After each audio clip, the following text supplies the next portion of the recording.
Jan Strik from Vapues. So right here. I'm having the pleasure to have our monthly informal chat with remoters.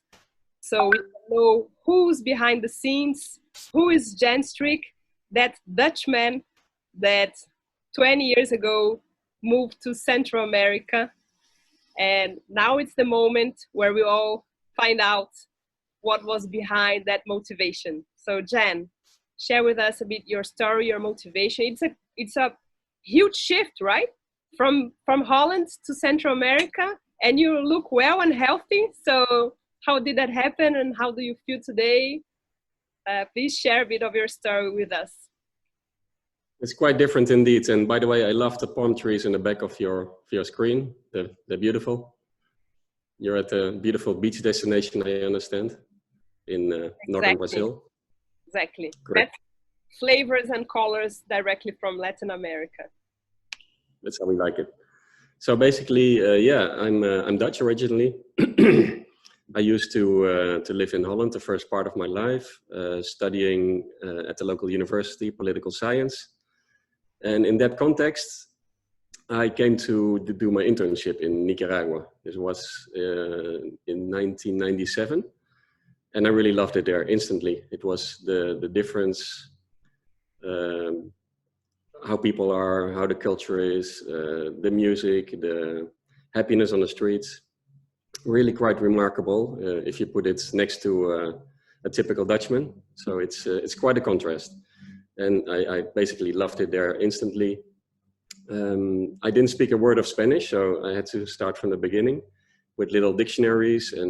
But after a couple of months, I managed to be able to express myself quite well. Made some friends and got to know the country, of course.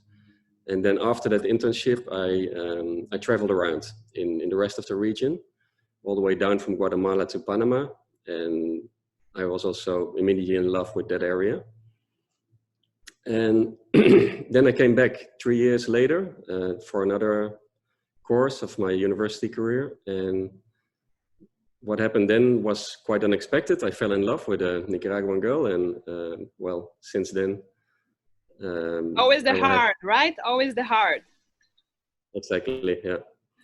So that was quite a surprise to me as well. And but in the end, that was decisive for my decision to move to Nicaragua permanently a couple of years later. And once I was there, I really didn't know what to do. I couldn't find a proper job with my career. So I started to work as a tour leader in Costa Rica, Nicaragua, and I couldn't really get a hang of that. I loved showing people all the expected and unexpected destinations, but it wasn't really something that ticked my boxes. And then I started to be creative and make proposals, travel proposals, tailored travel proposals for clients. And that really did something to me. It was quite nice to be able to match expectations to what's there locally and what's not there as well, which requires a bit of research. And that really made a difference and made me come to the decision to start a DMC. First in Nicaragua and later as well in Panama. I find it very interesting, and that's very common on our remote community. A lot of foreigners, right? So foreigners who move and get passion to a new country, and which is very interesting because when we move to a new place, we have the fresh eyes, right? So from what you're saying, you arrived with really fresh eyes, and that makes a lot of difference when tailoring experiences and tours, because you have that curiosity, right? You have that really vivid on your soul. And I guess this helps instantaneously to connect with other travelers, right? Because you have the traveler eyes, but you're locally based, right? So that's quite interesting. The surprise leads to curiosity, and curiosity leads to creativity. And that's basically the process that I went through and what so many people go through when they travel. I like that. Absolutely. That sounds like a framework, right, for doing a job with purpose. So Jan, talking about purpose, right? So then you, after that, you found it little by little. You found yourself founding Vapues, right, which is the company now. And I know that Vapues, it's very known for its community-based tourism, and you have a lot of projects that you guys support, a lot of different initiatives, and I feel this is also something that all of our members feel really strongly about it, right? Everybody really is passionate about what we do, and that leads to us willing to take care of the place, right? And the community and the nature, and one thing leads to the other. So can you tell me a bit from your heart, how does that connect with the project? I mean, how do you curate the projects? How do you meet these people? You know, how do you promote the tourism that you believe? And what is the tourism that you believe, locally speaking? Well, basically, Nicaragua and Panama are quite interesting destinations. They're not so much on the map for mainstream tourism. And there's lots of potential for a bit of discovery, local communities, local actors, experts. So there's lots of potential to really get off the beaten track and to offer a different kind of product. So that's what inspires me, and that's basically what we do. We don't really like to offer ready-made programs, but we really love to listen to clients, what they expect, and get working on that, get curious, get creative, and come up with something that surprises travelers altogether. And both destinations really lend themselves to these kinds of tourism, to the more creative, local focused tourism. And yeah, that's what we focus on trade shows. We speak to local, we speak to specialized travel agencies and travel designers. And that's the process we really like to engage in. Not so much the mainstream travel trade, but more the travel designers. Absolutely. And Jan, how do you find these people? Because I've seen on Vapues' portfolio artists, local fishermen, all sorts of interesting people. How do you find these people that work on your direct and indirect network? Generally by chance. You just travel around, you experience, you ask around, you meet people, and that's often leads to a professional connection. Sometimes we need to prepare a little bit the context of the experience. So basically, usually they're non-existing experiences that become something by chance, by coincidence, by meeting people, by talking to people, visiting local universities, local communities. That really helps us to get in touch with all these local experts. And I feel it's so. How do you describe actually what you do? Because they're not really tours, are they? They are just like, if I'm going to Nicaragua, and from the project I've seen and from the people I've seen, it's very authentic. And I don't think they are tours, are they? How do you explain what you offer? They are like experiences. Does that cover the whole extent of what you guys offer there? How do you describe your product, let's put it that way? Well, the classic way, there's tour guides for everything, right? So you have the tour guide specialized in culture, in nature, maybe in archaeology. But we look to go beyond that. We look for local experts that are not necessarily connected to the tourism sector, but that do have a very strong expertise in their field, which could be local community leaders, could be experts in survival, in different areas, different sciences, and we get them to be involved in the tours, often to their own surprise, because they don't always expect the engagement of the tourists and the dynamics of the tour. It's something that's really quite open in a sense, And it works out really well because there's a lot of space for spontaneity. What do you call it? Spontaneous. Spontaneity, yes. Spontaneidad. Exactly. See. So and a lot of authenticity, right? Do you feel that's a more authentic way of offering experiences? Someone from outside the trade, what's the difference between a traditional tour guide and maybe someone that you really find and discover and invite that person to be part of the experience? What's the difference, do you think? It's totally different. Just to give an example, there's this beautiful colonial hotel in Granada, which is quite a common destination. It's a popular destination in Nicaragua. But what we do there is we bring in a local architect that explains all about the traditional style of building, the adobe walls, the colonial architecture.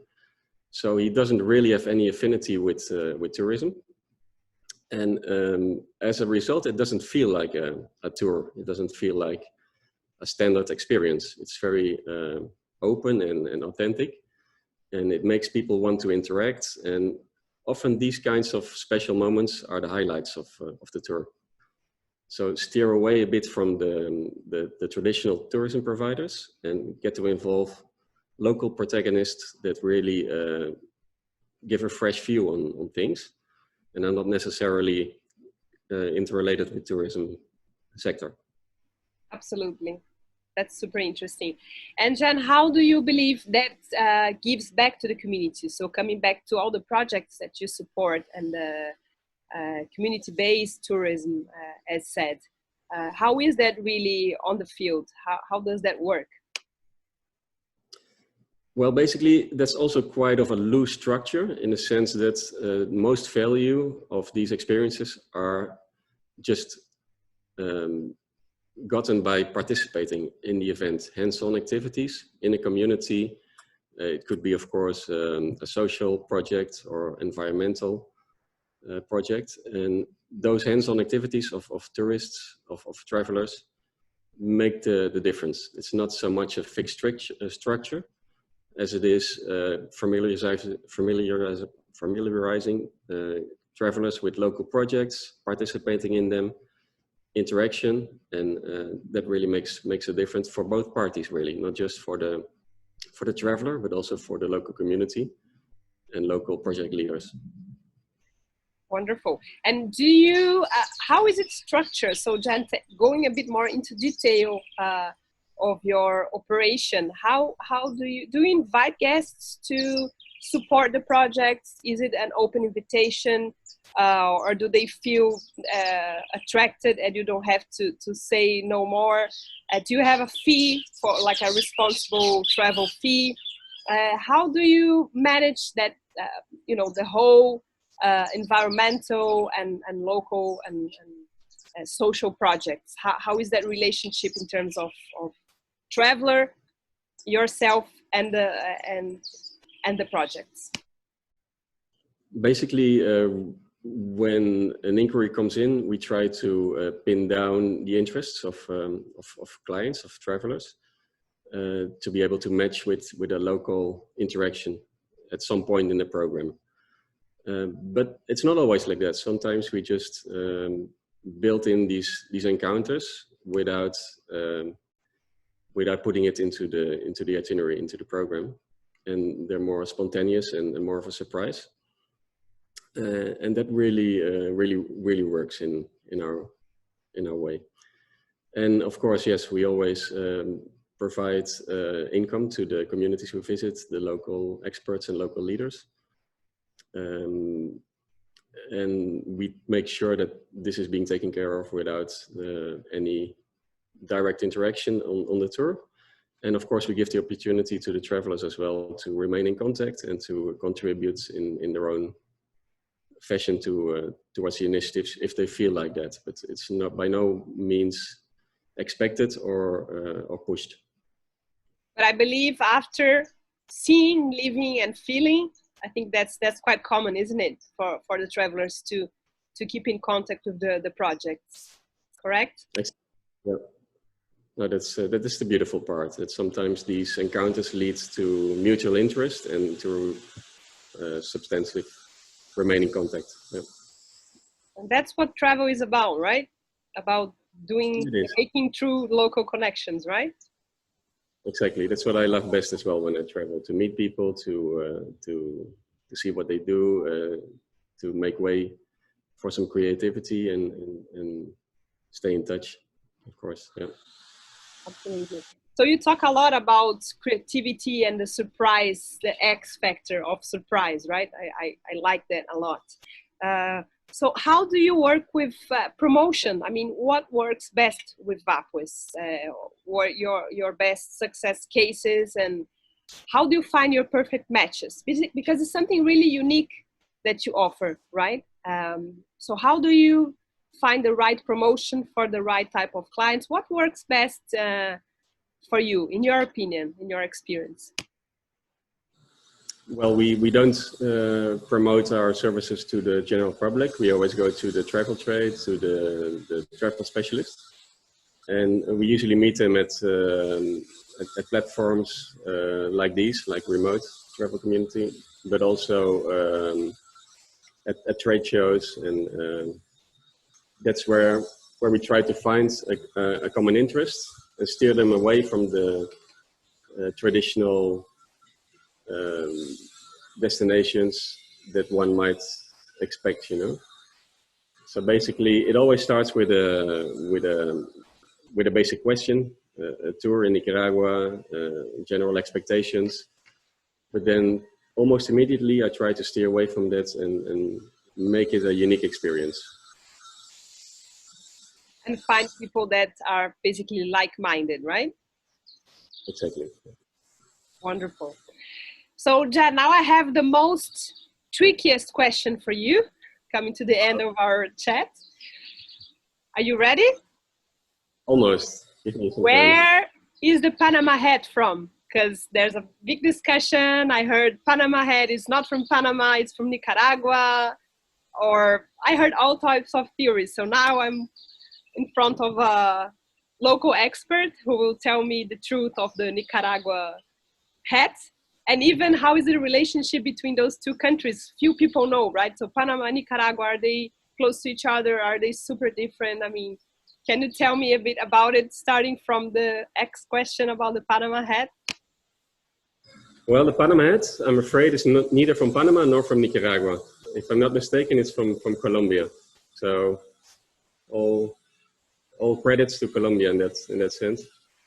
Yeah, Panama and Nicaragua are beautiful countries. They're both in Central America, just separated by Costa Rica, and quite similar in a sense. They both have lots of oceans and beaches, both the Caribbean and the Pacific. Colonial towns as well, and lots of nature. So lovely destinations with quite a bit in common, but also with big differences. And that's what makes it interesting as well. Wonderful. So the whole point is exploring beyond the obvious, right? So Panama usually as a business destination until you find Vapues, correct? That's a bit of a problem with the marketing traditionally, that it has been focused as a business destination.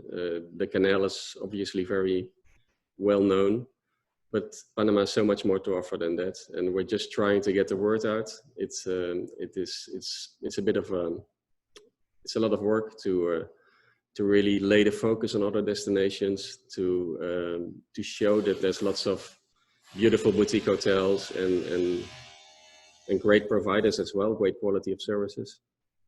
So it's a bit of a challenge, but we'll get there in the next few years. And Nicaragua, on the other hand, has other issues. Nicaragua is a totally off the beaten track destination. It's not a mainstream destination at all. So it's hard to market that destination as well. But it's a big challenge, and we've taken it on full time, and we're going to make it happen. Absolutely. Allow people to look further than the traditional big cities, the canal, and the traditional destinations that they might look for in first instance. Great. That's what we all love about in remote community, right? We really want to go remote all the way to a truthful experience. Exactly. Yeah.